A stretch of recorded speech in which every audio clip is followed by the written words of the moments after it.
Ang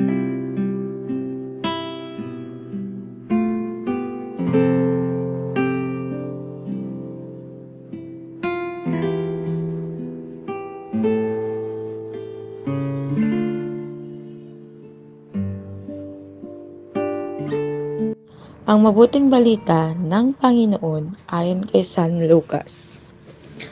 Noong panahong iyon, sinabi ni Jesus sa kanyang mga alagad, "Sinasabi ko sa inyo, mga nakikinig, ibigin ninyo ang inyong mga kaaway, gawan ninyo ng mabuti ang mga napupuot sa inyo, pagpalain ninyo ang mga sumusumba sa inyo, idalangin ninyo ang mga umaapi sa inyo. Kapag sinampal ka sa isang pisngi, iharap mo rin ang kabila. Kapag inagaw ang iyong balabal, ibigay mo pati ang iyong baro. Bigyan mo ang bawat nanghihingi sa iyo, at kung may kumukuha sa iyong ari-arian, ay huwag mo nang bawiin pa ang mga iyon. Gawin ninyo sa iba ang ibig ninyong gawin nila sa inyo. Kung ang iibigin lamang ninyo ay ang mga umiibig sa inyo, ano pang gantimpala ang inyong hihintayin?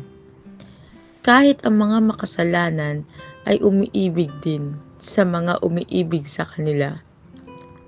At kung ang gagawan lamang ninyo ng mabuti ang gumagawa sa inyo ng mabuti, ano pang gantimpala ang inyong hihintayin? Kahit ang mga makasalanan ay gumagawa rin nito, kung ang pahihiramin lamang ninyo ay ang mga taong inaasahan ninyong makababayad sa inyo, ano pang gantimpala ang inyong hihintayin? Kahit ang mga makasalanan ay nagpapahiram din sa mga makasalanan, sa pag-asang ang mga ito'y makakabayad. Sa halip, ibigin ninyo ang inyong mga kaaway at gawan ninyo sila ng mabuti. Magpahiram kayo na hindi umaasa ng anumang kabayaran. Sa gayon, malaking gantimpala ang tatamuhin ninyo, at kayo'y magiging mga anak ng kataas-taasan, sapagkat siya'y mabuti sa masasama at sa mga hindi marunong tumanaw ng utang na loob. Maging mahabagin kayo, gaya ng inyong Ama. Huwag kayong humatol, at hindi kayo hahatulan ng Diyos. Huwag kayong magparusa, at hindi kayo paparusahan ng Diyos. Magpatawad kayo sa inyong kapwa, at papatawarin kayo ng Diyos. Magbigay kayo at bibigyan kayo ng Diyos.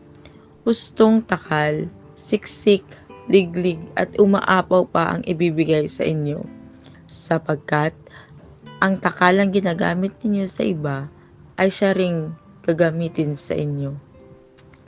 Ang mabuting balita ng Panginoon.